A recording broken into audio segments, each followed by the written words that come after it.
Okay. I was looking for your sports car. Sports car? Yeah. Oh. That wasn't me, John. I guess I should put my seatbelt on too. Get it returned all right? Yeah, everything's good. I wish it was 2 weeks ago when all this crap happened the second time. Yeah, I wish so too. Apologize. Yeah, it's, it is what it is, I don't know, you said, I think you told me that there's no mechanic, but one mechanic that worked on it. Right. And so, because at first I thought when they didn't put the pin in or whatever you said it was, a little clip, and I was thinking that, maybe somebody, had two mechanics working on it, and one stopped and the other one came on, whoever that is, it doesn't matter. And so, anyway. Yeah, it's like anything. When there's a human being involved, mistakes happen. It can happen. Not very often, but it does happen. So, and Dave said, I talked to him yesterday, and Dave said that it was just a little pinging sound that the average person probably wouldn't have heard it. Right.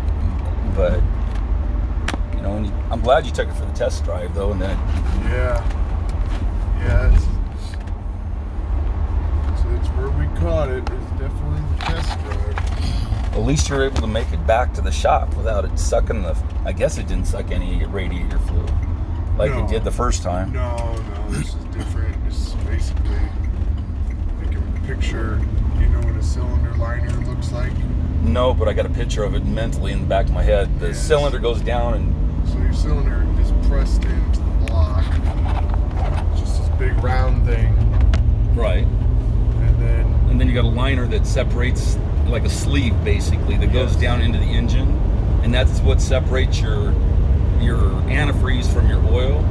When the oil's on the inside of the sleeve, I guess, to lubricate the piston that's going up and down, and then coolant's on the outside. Coolant on the outside, keeping everything cooler, keeping the oil cool or whatever. That stays inside the block. So anyway, there's a clip that holds the piston to the pin. Right. If you don't have the clip in there, the piston moves around and makes noise. Right. So we pull it back apart and replace all that. You mean the clip? Yeah. You replace the piston too, you Everything. said. The liner, the piston, everything goes new. And then you're able just to drain the oil? Is that what happened? We drain the oil, we flush the entire oil system. Yeah. And did you check the DEF system too to make, well, there was no liquid going into that, so you probably didn't have to do that. Nothing with the DEF, nothing with the exhaust or anything like that. It was all in the oil and the lubrication side of things. And then I thought when you said they had to replace the liner because they sent a bad one or whatever, it was, you said... Yeah, we've been getting... They must be like the hairline minute, and then they could just blow or something and you'd be right back.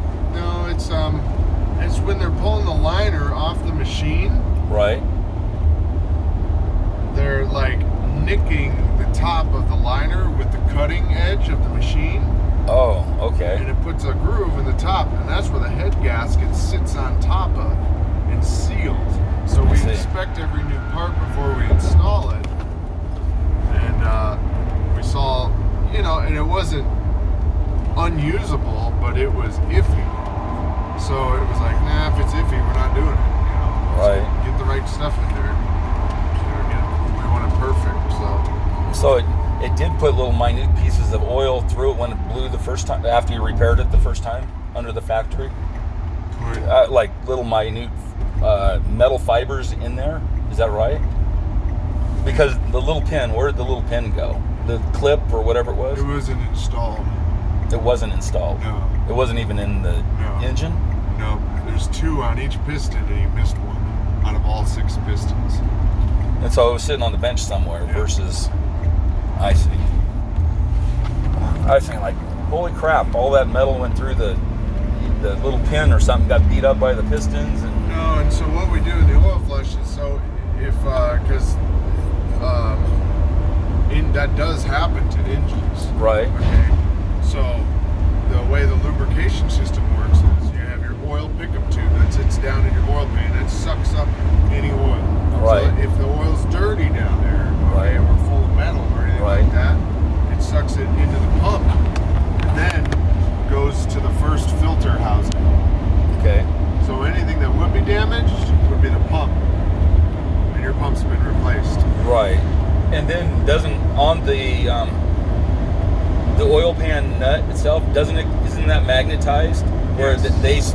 that's supposed to grab metal or any fibers or Yeah, because metal sinks to the bottom because it's heavier, Uh-huh. and then it grabs it on that plug. I see. Can I get a Dave said he didn't know if he could give me one or not, but just a copy of what you did replace or on your side, and just for my records. It just that's all. I suppose we could probably send it to you of some sort. I Just don't- showing all the plate, the pin and what had to happen because of whatever. Yeah, let me find out. We usually we don't know because we want your stuff to stay all under warranty. Right.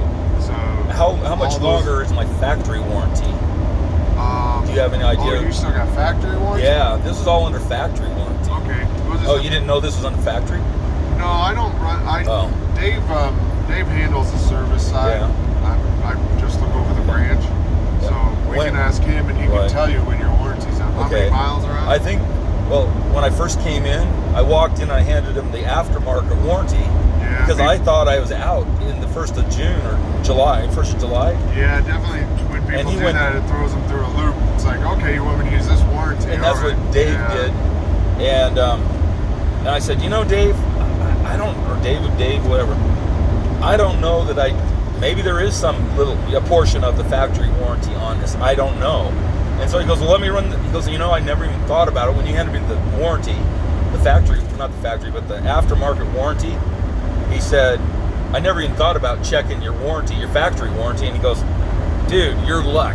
It's been covered by the factory. And so, and then I asked Dave if he could replace the fairing clips and stuff in the fairing because it was bouncing off since I bought it. Well, usually that's not under warranty. No. I just had him do it because Oh. it was a fairing. It was body work. Oh. Okay. And so he got the clips and whatever, and that cost like $750. But he said a brand new fairing and all that's like $2,500 or something like that. So I thought 750 is better, and I've been wanting to do it, have it done, fixed, whatever. I got you. Anyway, the one thing I noticed last night, and I don't know why, and I know they were brittle, but when I went to shut my curtains last night, I have no idea why the mechanic or anybody else would have touched them. The curtain going across has like 4 or 5 broken, those little plastic things that hold your curtains up. Okay. And I'm like, I know it wasn't, and it's not, he said, she said, I couldn't prove it if I wanted to but it wasn't, and now it is. All right. But I didn't see any little plastic pieces, but I know I was missing a couple, so there's like Okay. 2 or 3, but when I pulled it back around, and I know I have to be careful because I've been dealing with it, because I broke one of them, maybe 2 of them, but then the curtain just hangs, so I'm going to have to get a new curtain. Or the little things. The little, it has the rail that goes around the top on the curtain, and I've never seen anything like this. Most of them have replaceable, but this curtain, somewhere some genius sewed all these little brackets that go around into the back of it. They're little plastic things that run the rail, like Okay. little sliders. All right. And they sewed those things into the curtain. So when they break, you got to get a whole new curtain, I think. I don't know how else, unless you can get little hooks and just use them temporarily, I can look at it with you. And I'm not saying the mechanic did it. I don't know who did it. I don't know if Yeah, I mean, usually we want that stuff out of our way. And I thought it was pushed back because I only use it at night, and I push it back so it's not in my way. Because even my and then Dave showed me that note that was in there. Yeah. It looked like a woman's handwriting. Well, that's what he said. I'm like, I went through the shop and we only have 4 technicians. It's all men. Yeah. I said, Corey, is this did you yours? drop this? Is it your girlfriend's or something? That was in the back of my sleeper, and like, I've never seen that. it was sitting on the back of the sleeper. That was bizarre. And I thought it was kind of funny. But yeah, somebody's got the answer to life there. I said, I don't think this was referring to me because I don't know how anybody get any of my. Oh, it's got a smiley face. It looks like a lunchbox love note. You know, I don't know what it is. Yeah, I've never seen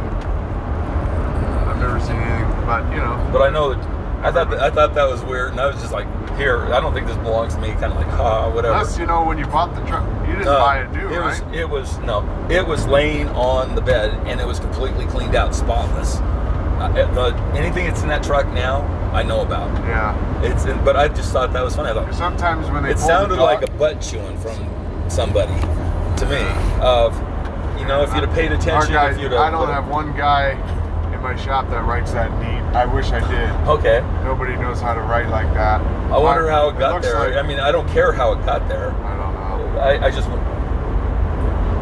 how it got there, and I'm assuming the truck was always in the shop. The only thing I was thinking, I was wondering if when the guy pulled the doghouse out, this thing, if it was wedged underneath. No, because I've pulled it out too. Oh. In those, I don't know, boss. Yeah, I don't either. I just thought it was kind of funny in the beginning, mostly on the doghouse, and it's just a question because it's nothing. It's kind of like this here, they slide in and out, or actually they drop like that. Well, the whole thing pops out. From top to bottom. On here, on mine, and it's just. I'm wondering if there's trim that was taken off, not by you guys, not by you. When I got it, because it's been this way the whole time. We got these clips down here. There's 4 clips. Right. This piece of the box itself is wide open, and it has. I'm kind of anal about. I want these to look halfway right, but maybe it's just the way it came from the factory. Like the box is here, but it's like this trim that comes across here. There's a gap like this wide, and I'm like, is that the way they made them? With a great big gap in them? I can look at it. Maybe they did. I really don't know. I just think it looks kind of. We got a whole bunch of other ones sitting there we can go look at. Well, that'd be interesting because I haven't looked. This is my 3rd Volvo I've owned. I've only owned 1 Freightliner, and I swore I'd never buy another Freightliner. I just don't like the noise. I don't like the ergonomics of the Freightliner. When you get in a Volvo, the first truck I bought was a Freightliner. Oh, it was great. I swore I'd never get in a Volvo. And then somebody put me in a Volvo. One of my bosses put me in a Volvo. To drive, there's no doubt about it. And he goes, I don't even want to drive this truck. And I told you, if it's not a Freightliner, I don't know, And this was before I bought my first truck. And then I went back and bought a Freightliner. And everything was good. Never had a problem with it. And sometimes, even in this situation, I feel like I've been so blessed. And I don't know if you're religious, not religious. I am very religious. But I think God really watches over us and takes care of us. My wife goes, do you know how blessed we've been? I go, since January, you've only worked 3.5 months. And all our bills, my bills are $8,000 to $10,000 a month. And I'm able to cover them. Yeah, that's blessed. It's like, yeah. So, anyway, but. Yeah, I just I got our preachers to our church, best I've ever had in my life, just amazing people. I found out last week that they're retiring, and I was like, I just got to know these people. I mean, they're just amazing people. And I was like, okay, there's going to be a blessing that's coming out of this. There's definitely is, So there's a new preacher, we met him, and this place is one of the highest cost of livings in America. You mean here? Flagstaff. Really? You cannot buy a house for less than $300,000. And then it's a If cracker you box. found it for $300,000, it's you're not going to get in it for a long time.